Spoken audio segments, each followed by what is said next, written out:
रक्षाबंधन वाले दिन एक भिखारी की तरह का दिखने वाला व्यक्ति, जिसकी लंबी लंबी दाढ़ी मूंछ है, मैले कुचैले फटे पुराने कपड़े उसने पहन रखे हैं, वह घर के दरवाजे पर जाता है और दरवाजे के बाहर बैठकर फूट फूट कर रोने लगता है, क्योंकि डोरबेल बजाने की उसकी हिम्मत नहीं हो रही थी। उसके बाद जब वह वहां पर बैठकर रो रहा था तो घर के अंदर जो बच्चा खेल रहा था वह खेलते खेलते दरवाजे के पास आ जाता है, और जैसे वो दरवाजे के पास आकर इस व्यक्ति की रोने की आवाज़ सुनता है तो उसके बाद अपनी माँ से कहने लगता है कि माँ, वहां से तो किसी के रोने की आवाज़ आ रही है। तो यहाँ पर उस बच्चे की माँ आती है और आने के बाद जैसे दरवाज़ा खोलकर उस भिखारी को देखती है तो देखने के बाद उसे घर के अंदर ले जाती है और उसे राखी बांधकर कहने लगती है कि भैया, आज से तुम यहीं पर रहोगे। कौन था वह व्यक्ति और किस वजह से इस घर की महिला उसे अपने साथ वहां पर ले गई, पूरी सच्चाई के बारे में जानने के लिए वीडियो को अंत तक जरूर देखें। उत्तर प्रदेश के सुल्तानपुर डिस्ट्रिक्ट के सुल्तानपुर शहर के अंदर एक छोटा सा परिवार रहा करता है। परिवार के अंदर माता पिता और दो उनके बच्चे हैं। बड़ा लड़का होता है जिसका नाम रंजीत होता है, और उससे 1 साल छोटी एक लड़की होती है जिसका नाम होता है लक्ष्मी। लक्ष्मी के जो पिता है वह सरकारी नौकरी किया करते हैं और अच्छी तरह से घर का गुजारा हो रहा है, कोई भी कैसी भी दिक्कत नहीं है। धीरे धीरे समय बीतता है और समय के साथ साथ लक्ष्मी और रंजीत दोनों के दोनों बड़े हो जाते हैं, लेकिन भाई बहन में बड़ा ही गहरा प्यार था और दोनों एक दूसरे के लिए मर मिटा करते थे। यहाँ पर माता पिता भी बच्चों से बड़े ही खुश रहा करते, क्योंकि वे एक दूसरे को बड़ा ही प्यार किया करते हैं। लेकिन जैसे ही बच्चे शादी के होते हैं तो यहाँ पर माता पिता लक्ष्मी की शादी की चिंता करने लगते हैं, क्योंकि बेटियों की शादी अक्सर जल्दी ही कर दी जा करती है, और इसी तरह से माता पिता जो होते हैं वो अपनी बेटी की शादी जल्दी से करना चाहते हैं। तो यहाँ पर लक्ष्मी के लिए इधर उधर लड़का ढूंढा जाता है, और ढूंढने से उन्हें पास ही के शहर अयोध्या के अंदर एक लड़का मिल भी जाता है। लड़के का नाम रमेश होता है, और रमेश से लक्ष्मी की धूमधाम और रीति रिवाज के साथ शादी करा दी जाती है। हालांकि रमेश के पास ज्यादा रुपया पैसा नहीं था, लेकिन वो इंसान काफी अच्छा था। यहाँ पर जो रमेश होता है वह लक्ष्मी के पिता के एक टीचर दोस्त का जानने वाला था, और उसे पता था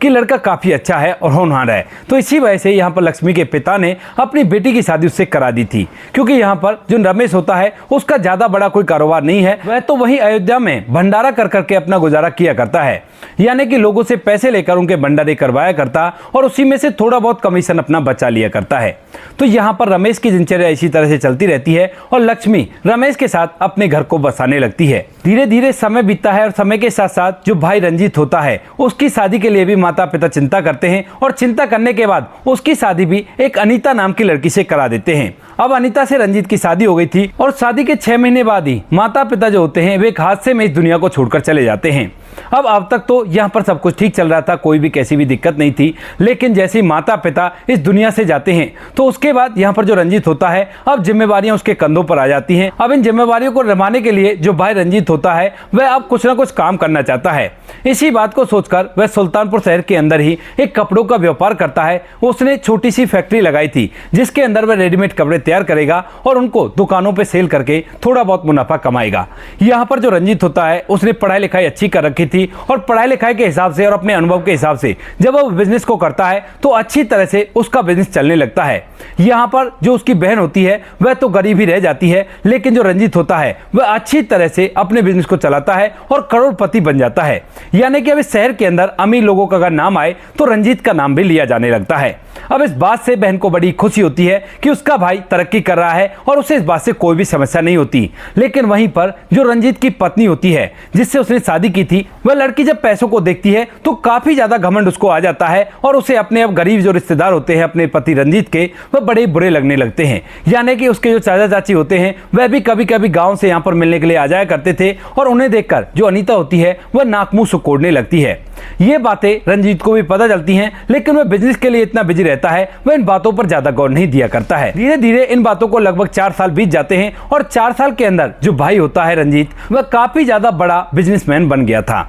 इधर यहाँ पर जैसे ही 4 साल इनको बीतते हैं तो अभी यहाँ पर रक्षाबंधन आ जाता है, और इस रक्षाबंधन पर जो लक्ष्मी होती है उसके पति की ज्यादा आमदनी नहीं हुई थी, तो इसी वजह से यहाँ पर जो लक्ष्मी होती है अपने घर पर ही बेसन के लड्डू बनाती है, क्योंकि उसके भाई रंजीत को बेसन के लड्डू काफी ज्यादा पसंद है और उन्हें लेकर राखी बांधने के लिए जाना चाहती है। उसके 2 बच्चे हो चुके हैं, बड़ी लड़की है और छोटा लड़का है। लड़के की उम्र फिलहाल 3 साल है। तो यहाँ पर जो लक्ष्मी होती है वह अपने दोनों बच्चों को लेकर अपने भाई के लिए निकल जाती है, और उसका पति जो रमेश कलेश होता है वह भी उसे बिल्कुल भी नहीं रोकता है और कहता है कि ठीक है, तुम्हारा भाई है और रक्षाबंधन पे तो जाया करती हैं बहनें, तो तुम्हें भी राखी बांधने के लिए जरूर से जाना चाहिए। अक्सर ये बातें उन्हें पता थी कि उन लोगों को पैसों का थोड़ा घमंड आ गया है, लेकिन यहाँ पर जो बहन लक्ष्मी होती है उसे इस बात से कोई भी फर्क नहीं पड़ता, क्योंकि उसे तो अपने भाई का प्रेम चाहिए था, ना कि उसका पैसा चाहिए था। अब यहाँ पर बहन अपनी राखी और बेसन के लड्डुओं को लेकर बच्चों के साथ सीधे अपने भाई के वहां पर पहुंच जाती है, लेकिन इस बार जैसी वो जाकर देखती है तो एकदम से उसकी आंखें फटी के फटी रह जाती हैं, क्योंकि पिछली बार जब वो यहाँ पर आई थी तो उस टाइम पर भाई का इतना बड़ा घर नहीं था। अब तक तो वो पिताजी के पुराने मकान में ही रहा करता था, लेकिन अब उसने बहुत ही बड़ा आलीशान मकान बनवा लिया है, और वो भी पिछले 1 साल के अंदर, और इस बारे में उसने कभी अपनी बहन को नहीं बताया है। लेकिन जैसे वो इतने बड़े मकान को उस घर की जगह पर देखती है जिस घर में वो कभी खेले कूदे थे, तो उसके बाद उसे हैरानी तो होती है कि माता पिता की यादें उसके अंदर बसी थी, लेकिन फिर वो सोचने लगती है कि कोई बात नहीं, अब जो कुछ भी है वो भाई का ही तो है, तो उसे अपने हिसाब से कर लेने दो, मुझे इससे क्या फर्क पड़ता है। ऐसा सोचकर जो बहन लक्ष्मी होती है वह दरवाजे की घंटी बजा देती है अपने बच्चों के साथ गेट पर खड़ी हुई थी, लेकिन तभी अंदर से एक नौकरानी आकर दरवाजा खोलती है। जो नौकरानी यहाँ पर लक्ष्मी को पहचानती नहीं थी, और उसके कपड़ों को देखने के बाद वह कहने लगती है बताओ तुम्हें क्या चाहिए और यहाँ पर क्यों आई हो। अब इसके बाद जो लक्ष्मी होती है वो कहने लगती है कि कौन हो तुम और मेरी भाभी कहाँ है। तो यहाँ पर जो नौकरानी होती है उसे समझ आता है कि ये तो शायद इनकी कोई रिश्तेदार है, और इसी वजह से यहाँ पर जो नौकरानी होती है वो उनसे मूसा चढ़ाते हुए यहाँ पर उस घर की मालकिन जिसका नाम अनीता होता है उसको आवाज लगाती है। अनीता जो कि अपनी सहेलियों के साथ किटी पार्टी में बैठी हुई थी, वह उठकर दरवाजे पर आ ही रही थी, लेकिन इतनी देर में जो लक्ष्मी होती है वो अपने बच्चों के साथ घर के अंदर चली जाती है। जैसे वो अपनी बड़ी भाभी को देखती है तो एकदम से जाकर उसके पैर छूने लगती है और उससे नमस्ते करने लगती है, लेकिन यहाँ पर अपनी सहेलियों के सामने अपनी ननद के कपड़ों को देखकर जो अनीता होती है वो थोड़ा सा शर्मिंदा महसूस करती है, और उसके बाद अपनी सहेलियों से कहती है कि ये मेरी दूर की रिश्तेदार है, वैसे ही यहाँ पर किसी काम से आई होगी तो यहाँ पर आ गई है। इस बात को सुनते ही यहाँ पर जो लक्ष्मी होती है उसकी आंखों के आंसू आंखों में ही रह जाते हैं, क्योंकि वह ऐसा तो बिल्कुल भी नहीं चाहती थी कि उसकी भाभी अपनी सहेलियों के सामने उसे दूर की रिश्तेदार बताए, क्योंकि वह उसकी खास रिश्तेदार थी, तब भी उसने उसे दूर की रिश्तेदार बता दिया था। लेकिन फिर भी वो चुप लगाती है और ऐसे ही एक सोफे पर जाकर बैठ जाती है। यहाँ पर जो अनीता होती है वो अपनी सहेलियों के साथ बातचीत कर रही थी, और इधर जो यहाँ पर लक्ष्मी के बच्चे होते हैं वह घर में इधर उधर खेलने लगते हैं। हालांकि यहाँ पर उसके कपड़ों को देखकर और उसके बच्चे के पहनावे को देखकर अनीता की जो सहेलियां होती है जो कि किटी पार्टी कर रही थी, वह उनकी तरफ इस तरह से देख रहे थे कि मानो ये तो आदि मानव है और ना जाने कहां से इस घर के अंदर अटपके हैं। ये बातें लक्ष्मी को महसूस होती हैं, लेकिन फिर भी वह कैसा भी कोई बखेड़ा नहीं करना चाहती, क्योंकि वह अपने भाई को राखी बांधने के लिए आई है और उसे केवल राखी बांधकर यहाँ से चले जाना है। इसी वजह से वह चुपचाप बैठी रहती है। लेकिन तभी यहाँ पर लक्ष्मी का जो छोटा लड़का होता है वह घूमते घूमते एक महंगी टेबल के पास पहुंच जाता है, जिस टेबल के ऊपर तकरीबन 2.5 लाख रुपए का फूलदान रखा हुआ था, जो कि इसने अनीता ने खुद ने पसंद करके मंगवाया था। इसके बाद यहाँ पर जैसे वो वहां पर जाता है तो वहां पर खेलते खेलते उसका हाथ उस फूलदान से लग जाता है, और जैसे हाथ फूलदान से लगता है तो उसके बाद वह फूलदान एकदम से जमीन पर गिर जाता है और टूट जाता है। जैसे अनीता देखती है कि घर में कुछ टूटा है तो एकदम से उस तरफ देखने लगती है, और देखकर भागी दौड़ी उठकर वहां पर जाती है और अपनी ननद के बच्चे को एक जोरदार झापड़ लगा देती है। बच्चा फूट फूट कर रोने लगता है, और इस बात को देखकर यहाँ पर जो लक्ष्मी होती है उससे नहीं रह जाता, और वह अपनी भाभी से कहने लगती है कि भाभी ये कौन सा तरीका हुआ, हम कहाँ यहाँ पर रोज रोज आ रहे हैं, मानती हूँ कि आपका नुकसान हो गया है, लेकिन कोई बात नहीं, बच्चे से बढ़कर तो नहीं होगा ये नुकसान, मैं इसकी भरपाई कर देती हूँ। तभी यहाँ पर जो अनीता होती है वो एकदम से उस पर चिल्लाने लगती है, कहती है कि तुम भरपाई कर दोगी, कहां से भरपाई कर दोगे, ये 2.5 लाख रुपए का था, तुम्हें पता है कि ये चीजें कितनी महंगी आया करती हैं, बस तुमने तोड़ दिया और भुगतान करने के लिए और बोल रही है। अब इस बात को सुनकर लक्ष्मी के एकदम से आंखों में आंसू आ जाते हैं। इधर यहाँ पर जो अनीता की सहेलियां थी वह ये सब कुछ देखकर, माहौल गर्म होते हुए देखकर वहां से चुपचाप खिसक लेती हैं और बिल्कुल भी इस बारे में कुछ भी नहीं बोलती हैं। अब ये सब कुछ चल ही रहा था घर के अंदर, लेकिन इतनी देर में जो रंजीत होता है वह अपनी कंपनी से वापस लौटता है और अपनी बड़ी गाड़ी को आकर दरवाजे पर रोकता है। जैसे रंजीत आता है तो एकदम से यहाँ पर जो अनीता होती है वो कहने लगती है कि कोई बात नहीं, अब तुम्हारा भैया आ गया है और वही तुम्हें संभालेगा, तुम मुझे तो हर चीज में दोषी ही बना दोगी। इसके बाद यहाँ पर रंजीत घर के अंदर आता है और आकर उसने सांस भी नहीं ली थी। इससे पहले जो अनीता होती है वह अपनी आंखों में आंसू लेकर अपने पति को सिखाने लगती है, कहती है कि देखिए ना, यहाँ पर आई है और आने के बाद हमारा 2.5 लाख रुपए का फूलदान तोड़ दिया, और जब मैंने इनसे कहा कि दीदी बच्चों को थोड़ा संभल कर रखा करो, और उसके बाद ये मुझसे ही उल्टी जवाब लड़ा रही है और कह रही है कि बच्चे हैं ऐसे ही खेलेंगे और इस घर के अंदर मेरा भी हिस्सा है। अब ये बातें लक्ष्मी ने नहीं कही थी, और जब लक्ष्मी अपनी आंखों के सामने अपनी भाभी को अपने भाई से झूठ बोलता हुआ देखती है तो एकदम से उसकी आंखों में आंसू आ जाते हैं और वह रोते हुए अपने भैया को सफाई देने लगती है। लेकिन इधर जो रंजीत होता है उसे इस सफाई से कोई भी मतलब नहीं होता है, क्योंकि अब तक पैसों का घमंड उसके सर पर भी चढ़कर बोलने लगा है। क्योंकि वह अब फिलहाल एक बिजनेस मीटिंग से आया था और वहां पर किसी डील को लेकर उसकी थोड़ी बहुत कहासुनी हो गई है और इसी वजह से वह काफी ज्यादा परेशान है। तो वह अपनी बहन के आंसू को देखकर भी उन पर विश्वास नहीं करता है और अपनी बहन को उल्टा धमकाने लगता है। कहता है कि तुमने समझ क्या रखा है, इस घर पर पूरा मेरा अधिकार है और इसमें तुम्हारा कोई भी हिस्सा नहीं है। अगर तुम अधिकार चाहती हो तो इस घर के अंदर दोबारा कभी भी मत आना, यहां पर मैं तुम्हें बिल्कुल भी नहीं देख सकता। इस बात को सुनकर लक्ष्मी की आंखों में आंसू तो आ ही रहे थे। वह कहने लगती है रोते हुए कि भैया मैं कोई अधिकार जमाने के लिए यहां पर नहीं आई थी, मैं तो केवल आपको राखी बांधने के लिए आई थी। ये लो, ये रही मेरी राखी और ये रहे मेरे बेसन के लड्डू जो मैंने अपने हाथों से आपके लिए बनाए थे कि इस रक्षाबंधन पर भैया को अपने हाथों के बेसन के लड्डू खिलाऊंगी। क्योंकि बचपन में कभी तुम कहा करते थे कि तुम्हारे हाथ के बेसन के लड्डू मुझे सबसे ज्यादा अच्छे लगे करते हैं। लेकिन यहां पर जो भाई होता है वह इन सब चीजों को पूरी तरह से भुला चुका था और वह तो अपनी अमीरी के घमंड में चूर रहा करता था। जैसी बहन ऐसा कहते हुए राखी और बेसन के लड्डू को डिब्बों को आगे बढ़ाती है, तभी यहां पर जो भाई होता है रंजीत, वह एकदम से उन्हें पकड़ता है और दरवाजे से बाहर फेंकते हुए कहता है कि ऐसे बेसन के लड्डू कितने ही खा लूं, मेरे पास पैसा है और पैसे से सब कुछ खरीदा जा सकता है। लेकिन जो तुमने नुकसान किया है ना, ऐसा नुकसान तुम्हें बिल्कुल भी नहीं करना चाहिए था और इस घर पर हक जमाना तो बिल्कुल भी नहीं चाहिए था। अगर तुम में जरा भी शर्म बची है तो निकल जाओ मेरे घर से और दोबारा इस घर पर अपनी निगाह भी मत डालना और यहां पर आने की कोई भी जरूरत नहीं है। आज से तुम्हारा भाई तुम्हारे लिए मर चुका है। ऐसा कहकर भाई अपनी बहन को निकलने के लिए कह देता है और जो बहन होती है वह भी अब सहन नहीं कर पाती है, अपने दोनों बच्चों का हाथ पकड़ती है और उस दरवाजे से बाहर निकल जाती है। बाहर निकलते हुए उसकी आंखों से आंसू बार बार टपक रहे थे और ये सब कुछ मन ही मन वह सोच रही थी कि आज मेरे साथ ये क्या हो गया, मेरा तो आज से मायका भी खत्म हो गया है। लेकिन फिर भी वो हिम्मत करती है और हिम्मत करके जैसे तैसे अपने बच्चों के सामने अपने आंखों के आंसू को पहुंचती है और बच्चों से कहती है कि बच्चों चलो अब हम घर चलेंगे और वहीं पर इस बार का रक्षाबंधन मनाएंगे। बड़ी बेटी थोड़ी सी समझदार तो थी, लेकिन माँ कैसे भी करके उसे चकमा दे देती है और उसे महसूस नहीं होने देती जो कुछ भी हुआ था। इसके बाद यहाँ पर जो लक्ष्मी होती है वह अपने बच्चों को लेकर वापस से अयोध्या चली जाती है और जब उसका पति उसे आए हुए देखता है तो उससे पूछने लगता है कि क्या हुआ, रक्षाबंधन तो कल का है और तुम आज ही यहाँ पर वापस कैसे आ गई। लेकिन तभी यहाँ पर जो लक्ष्मी होती है अपने पति की तरफ देखती रह जाती है और उसे कोई भी जवाब नहीं देती है। इन बातों को देखते हुए यहाँ पर लक्ष्मी की आंखों में आंसू आ गए थे और जैसे ही उसका पति रमेश इस बात को देखता है कि उसकी आंखों में आंसू भर आए हैं तो उसके बाद वह बच्चों से कहता है बच्चों तुम लोग बाहर खेलो, हमें कुछ बात करनी है। तो यहाँ पर दोनों बच्चे बाहर लॉबी में खेलने के लिए चले जाते हैं और कमरे के अंदर जो रमेश होता है वह अपनी पत्नी से पूछता है और पत्नी रो रो कर उसे सारी व्यथा बता देती है। जब रमेश इन सभी बातों को सुनता है तो उसके बाद कहता है कि कोई बात नहीं, ये भी तो तुम्हारा ही घर है और असलियत में तो असली घर तुम्हारा यही है, तो वहां पर तुम्हें हक जमाने की कोई जरूरत नहीं है, यहीं पर रहना। लेकिन लक्ष्मी कहती है कि मैंने कोई हक नहीं जमाया था, मेरी भाभी ने मुझसे ऐसा कर दिया। तभी यहाँ पर रमेश जो कि सुलझा हुआ इंसान था वह कहने लगता है कि लक्ष्मी शायद तुम्हें पता नहीं होगा, ये पैसा जहां भी आया करता है वहां पर घमंड ले आया करता है और जिनके पास पैसा नहीं होता वही इंसानियत, प्यार और ज्ञान की बातें किया करते हैं। यहाँ पर लक्ष्मी को अपने भाई की वजह से ये बातें पूरी तरह से प्रैक्टिकल होती हुई दिखाई देती है, लेकिन आज ही वह अपने मन में धारण कर लेती है कि इस पैसे को मैं भी कमा कर देखूंगी और देखती हूँ कि इसके बाद क्या रिश्ते दूर हो जाया करते हैं। ऐसा सोचकर वह फिलहाल तो रह जाती है, लेकिन जैसे रक्षाबंधन कंप्लीट होता है तो उसके बाद अपने पति से कहने लगती है कि सुनते हो। तो यहाँ पर जो रमेश होता है वो कहता है कि बताओ क्या कहना है। तो लक्ष्मी कहती है कि दरअसल मैं घर से कुछ काम करना चाहती हूँ, अगर आप कहो तो मैं घर से क्या अचार और पापड़ बनाकर बेच सकती हूँ। इस तरह के लघु उद्योग ज़्यादातर वहाँ पर आसपास में हुआ करते थे। तो यहाँ पर जो रमेश होता है वह सोचता है कि अच्छा ही है, अगर ये घर से काम करेगी तो इसका भी मन बटा रहेगा और बार बार इसे अपने भाई की याद नहीं आएगी,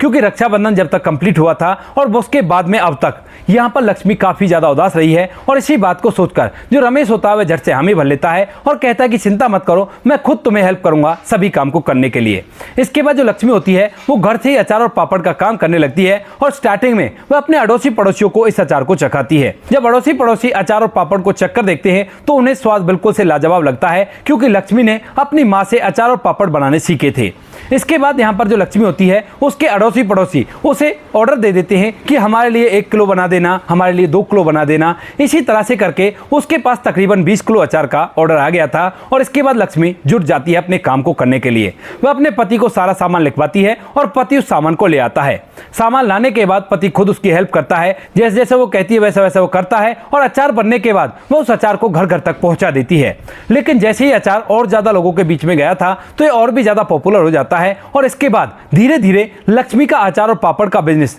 तरक्की करने लगता है। यहाँ पर लक्ष्मी के पास इतना पैसा तो नहीं हुआ था जितना उसके भाई के पास था कि घर के अंदर करोड़ों के सामान हो, लेकिन इतना पैसा जरूर हो गया था कि उसने अपनी जिंदगी को बड़ा ही आसान बना लिया था। धीरे धीरे जब 1 साल कंप्लीट हो जाता है और अगला वाला रक्षाबंधन आता है तो रक्षाबंधन के दिन यहाँ पर लक्ष्मी घर के अंदर बैठी हुई है और अपने भाई को याद कर रही है, पुराने उन दिनों को याद कर रही है जब वो राखी लेकर अपने भाई के पास गई थी, लेकिन उसने राखी और मिठाइयों को घर से बाहर फेंक दिया था। इन बातों को सोच सोचकर वह काफी ज्यादा उदास होती है, लेकिन फिर सोचती है कि कोई बात नहीं, मेरे भाई ने मुझे ठुकरा दिया तो मैं क्या करूं ऐसे भाई का। ऐसा सोचकर वह अपने घर के काम धंधे में लग जाती है। लेकिन तभी उसका जो छोटा बेटा होता है, जो कि फिलहाल कुछ बड़ा हो गया है, वह एकदम से उसके पास आता है और कहता है कि मम्मा दरवाजे पर कोई रो रहा है। अब इस बात को सुनकर लक्ष्मी बड़ी हैरान होती है और हैरान होने के बाद सीधा उस दरवाजे पर पहुंच जाती है। दरवाजे पर जाकर जैसे वो बाहर देखती है तो एक भिखारी सा दिखने वाला व्यक्ति दरवाजे पर बैठकर फूट फूट कर रो रहा था। यहाँ पर लक्ष्मी उससे कहती है कि भाई कौन हो और यहाँ पर क्या कर रहे हो।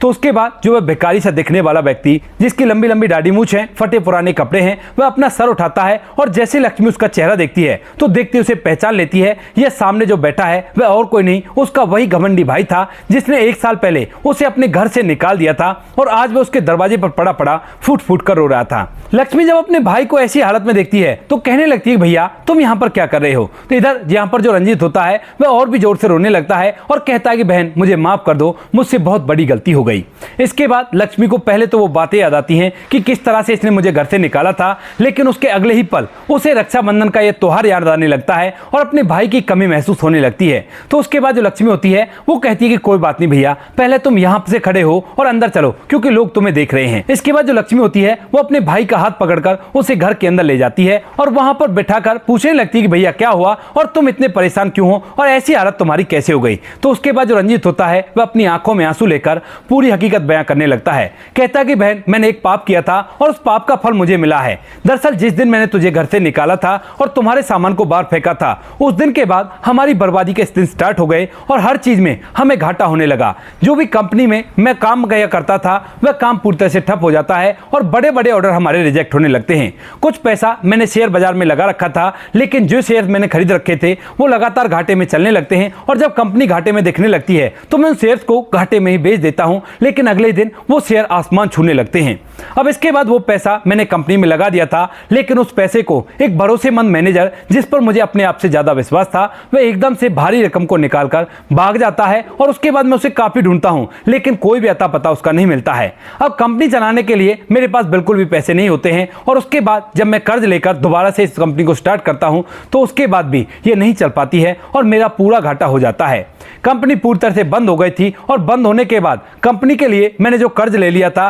उस कर्ज को निपटाने के लिए मेरा वो आलीशान घर भी बिक गया जिस घर के अंदर हम लोग रहा करते थे और जिस घर पे मेरी पत्नी घमंड किया करती थी। अब अभी तक सब कुछ ठीक था, कोई भी दिक्कत नहीं थी। हम लोग उस घर से किराए के मकान में शिफ्ट हो गए और मैंने सोचा कि अपनी नॉलेज के दम पर किसी कंपनी में नौकरी कर लूंगा और जीवन तो व्यतीत हो जाएगा। लेकिन यहाँ पर जैसे हम लोग शिफ्ट होते हैं तो उसके बाद मेरी पत्नी, जिसको अमेरिका का काफी ज्यादा घमंड था, और वह जब ये देखती है कि अब मेरे पास कुछ भी नहीं है और हम लोग किराए के कमरे में रहा करते हैं, तो उसके बाद वो मुझे धोखा देकर घर से भाग जाती है बच्चों को लेकर और कह देती है कि आज के बाद मैं तुम्हारे पास नहीं आऊंगी क्योंकि तुम तो गरीब हो चुके हो और मैं इस तरह से तुम्हारे साथ समय व्यतीत नहीं कर सकती। अब इस बात को सुनकर मैं पूरी तरह से टूट जाता हूं और उसी घर के अंदर अपना समय व्यतीत करने लगता हूं। लेकिन तभी अचानक से जैसे रक्षाबंधन आता है आज का दिन, तो उसके बाद मुझे तुम्हारा ख्याल आता है और मैं सोचने लगता हूं कि क्यों ना अपनी बहन से जाकर माफी मांगी जाए और आज राखी तो बंधवाई लेनी चाहिए। इसी वजह से मैं तुम्हारे दरवाजे पर तो आ गया, लेकिन दरवाजे की डोरबेल बजाने की मेरी हिम्मत नहीं हुई क्योंकि यह घर भी तुम्हारा काफी ज्यादा अमीरों का सा हो गया था। इसके बाद मैं दरवाजे पर बैठकर फूट फूट कर रोने लगता हूं, लेकिन तभी तुम आ जाती हो और मुझे अंदर ले ले आती हो। ऐसा कहते हुए भाई एक बार फिर से अपनी बहन से माफी मांगने लगता है, लेकिन तभी बहन को एहसास होता है कि भाई ने जो गलती की थी उस गलती की सजा भाई को मिल चुकी है और अब ये पूरी तरह से निर्दोष है। तो उसके बाद वह अपने सारे गिले शिकवे मिटाकर अपने भाई से कहती है कि कोई बात नहीं भाई, अच्छी तरह से आप ऐसा करो, सबसे पहले नहा लो, बाथरूम में साबुन रखा हुआ है और मैं तुम्हारे लिए तुम्हारे जीजा के कपड़े लेकर आती हूँ। थोड़ी देर में वो भी आते होंगे और जब वो तुम्हें ऐसी हालत में देखेंगे तो बड़ा ही बुरा लगेगा उनको। तो इसके बाद यहाँ पर जो भाई होता है वह नहाने के लिए चला जाता है और बहन अपने पति के कपड़े लाकर उसे दे देती है, कहती है कि ये लो भैया, इनको पहन लो और बाहर निकल आओ। इसके बाद यहाँ पर जैसे वो नहाकर बाहर निकलता है, इतनी देर में जो उसका जीजा रमेश होता है वह भी वहां पर आ जाता है और जैसे ही अपने साले को 1 साल बाद अपने घर के दरवाजे पर देखता है तो एकदम से बड़ा ही खुश हो जाता है और उसे अपने गले से लगाता है, कहता है कि साले साहब आज इतने दिनों बाद हमारे दरवाजे पर दर्शन कैसे दिए। तो यहाँ पर जो रंजीत होता है वह एकदम से हाथ जोड़ता है और उनसे भी रो रो कर माफी मांगने लगता है और कहता है कि जीजा जी मुझे माफ कर दो, मैंने बहुत बड़ी गलती कर दी, कभी भी अपनों को समझाई नहीं और रिश्ते तो रिश्ते ही हुआ करते हैं। पत्नी के चक्कर में आकर मैंने अपनी बहन को उस दिन घर से निकाल दिया था, लेकिन आज मैं ही घर से बेघर हो गया हूँ। इसके बाद यहाँ पर जो रमेश होता है वो कहता है कि कोई बात नहीं, अब तुम यहाँ पर हो, ये तुम्हारा ही घर है और तुम जब तक चाहो इस घर के अंदर रह सकते हो। इसके बाद बहन लक्ष्मी अपने भाई को राखी बांधती है और राखी बांधने के बाद कहती है भैया आज से तुम कहीं भी नहीं जाओगे और इसी घर के अंदर आराम से रहो। मैंने भी एक छोटा सा कारखाना बनाया है, उस कारखाने को तुम्हें भी संभालना होगा और कोई भी दिक्कत नहीं है, जब तुम्हारे पास पैसा होगा तो तुम्हारी पत्नी और बच्चों को भी मैं वापस ले आऊंगी। ऐसा कहकर बहन अपने भाई को अपने पास ही रखती है और अपने उस छोटे से कारखाने में जिसके अंदर अचार बना करता है और पापड़ बना करते हैं, लेकिन अब वह पैकिंग के साथ काम किया करती है। पैक करके उसका सामान बड़े बड़े स्टोर्स पर जाया करता, परचून की दुकानों पर जाया करता और हर घर के अंदर उसके अचार का डिब्बा मिल ही जाया करता। तो यहाँ पर उस कारखाने में जो रंजीत होता अपनी तकनीक को अपनाता है और कुछ ही दिनों में वो कारखाना आसमान छूने लगता है। इसके बाद जो बहन होती है वो खुद जाकर उसकी पत्नी और बच्चों को मनाकर वापस से ले आती है और कहती है कि भाभी जो हो गया उसे भूल जाओ और यहाँ पर अपने पति के साथ अपना घर बसाओ। अब तक यहाँ पर जो रंजीत की पत्नी होती है अनीता, उसको भी अकल आ चुकी थी क्योंकि वहां पर उसकी भाभी थी और भाभी ने अब तक उसको जलील कर करके ऐसा कर दिया था कि वह तो केवल बहाना ढूंढ रही थी कि किसी भी तरह से वो मुझे लेने के लिए आ जाए और मैं उसके साथ ही अपने जीवन को व्यतीत करूं। यहाँ पर फिलहाल रंजीत और उसकी पत्नी अच्छी तरह से अयोध्या के अंदर ही अपना समय व्यतीत कर रहे हैं और सभी लोग हंसी खुशी रहा करते हैं। तो दोस्तों ये थी आज की कहानी, आपको जैसी भी लगी हो कमेंट सेक्शन में बता देना। वीडियो अगर अच्छी लगी तो वीडियो को लाइक और चैनल को सब्सक्राइब जरूर करें ताकि हमें थोड़ा सा हौसला मिल सके आप लोगों के लिए ऐसी अच्छे वीडियो बनाने के लिए। इन कहानियों को सुनाने का उद्देश्य किसी को परेशान करना बिल्कुल भी नहीं है। ये कहानी आपको इसलिए सुनाई जाती है ताकि आप लोग इन कहानियों में से कुछ ना कुछ सीख सको और अपने जीवन में उस चीज़ को अप्लाई कर सको। मिलते हैं किसी नेक्स्ट वीडियो नए टॉपिक के साथ, तब तक के लिए जय हिंद, जय भारत, जय हिंदुस्तान।